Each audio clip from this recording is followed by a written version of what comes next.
Afin d'être sûr de ne pas avoir inséré plusieurs fois la même donnée, Excel 2010 vous permet de gérer les doublons, donc pour, si vous le souhaitez, les supprimer. Donc je vais commencer ici par cette première colonne et ainsi donc supprimer tous les départements qui ont été insérés plusieurs fois.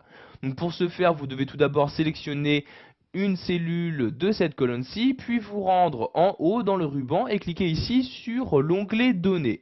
Une fois cet onglet ouvert, vous allez cliquer ici sur l'outil, donc supprimer les doublons. Je clique donc ici sur cet outil. Donc vous avez maintenant cette fenêtre-ci qui s'ouvre avec ici donc les différentes colonnes qu'il est possible de vérifier à la recherche de doublons. Donc ici il ne s'agit pas d'un tableau, je n'ai donc qu'une seule colonne qui apparaît, il s'agit bien de la colonne département. Donc ici je vais bien faire une recherche dans cette colonne, je laisse donc bien cocher cette case là et je clique ensuite sur OK comme ceci. Et comme vous pouvez le voir, j'ai un nouveau message qui apparaît me disant qu'il y avait cette valeur en double. Donc sachez tout de même avant que cette fonctionnalité supprime automatiquement ces doublons. Donc, vous voyez par exemple, il ne me reste maintenant plus que 13 différents départements. Donc je clique ici sur OK et voyez donc maintenant dans cette colonne n'apparaît plus aucun doublon. Nous allons maintenant voir qu'il existe une autre méthode pour vous permettre juste de rechercher les doublons sans pour autant les supprimer automatiquement. Donc cette méthode, il s'agit d'une formule.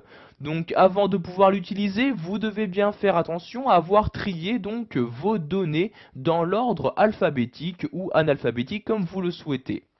Donc je vais par exemple ici utiliser donc cette colonne-ci que je vais trier par ordre alphabétique, donc en cliquant sur ce bouton-là. Donc maintenant mes différents départements sont bien triés par ordre alphabétique. Je vais maintenant pouvoir utiliser la formule, l'insérer dans cette partie-là. Donc j'insère ici un égal et je vais utiliser la formule de condition, la formule si. Donc j'écris SI puis j'ouvre maintenant ma parenthèse. Dans un premier temps, je vais effectuer le test. Donc ici, je vais mettre si ce département est égal, donc j'insère un égal, au second département, donc celui sur la cellule en dessous, donc je clique ensuite sur la cellule en dessous. J'insère ensuite un point virgule et je vais mettre maintenant ce que je souhaite afficher, donc si ces deux départements sont égaux. Donc ici je vais tout d'abord ouvrir les guillemets avant d'insérer le commentaire, je vais mettre oui comme ceci, je ferme les guillemets, je mets un point virgule et maintenant j'ouvre de nouveau les guillemets car je dois maintenant mettre donc la valeur que je souhaite afficher. Donc si ces deux départements ne sont pas égaux, ce qui veut dire qu'il n'y a pas de doublon entre ces deux cellules. Donc ici je vais mettre bien évidemment non, je ferme les guillemets et maintenant je peux fermer la parenthèse de ma formule et appuyer sur la touche entrée de mon clavier.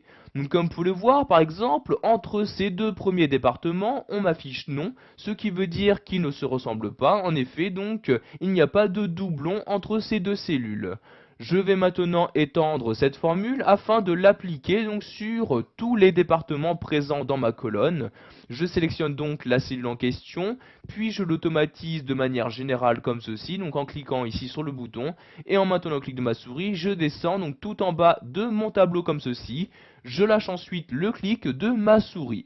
Donc vous pouvez voir que dans les différents résultats, il y a ici des oui. En effet, donc, grâce à la formule, j'ai pu détecter très simplement qu'il y avait ici donc plusieurs fois le même département. Donc par exemple ici Indre-et-Loire, ici Paris, etc. Donc il ne vous restera plus maintenant qu'à les supprimer manuellement. Voilà, vous pouvez maintenant gérer vos doublons à l'aide d'Excel 2010, soit en utilisant une méthode automatique, soit en utilisant l'une des formules proposées par ce tableur.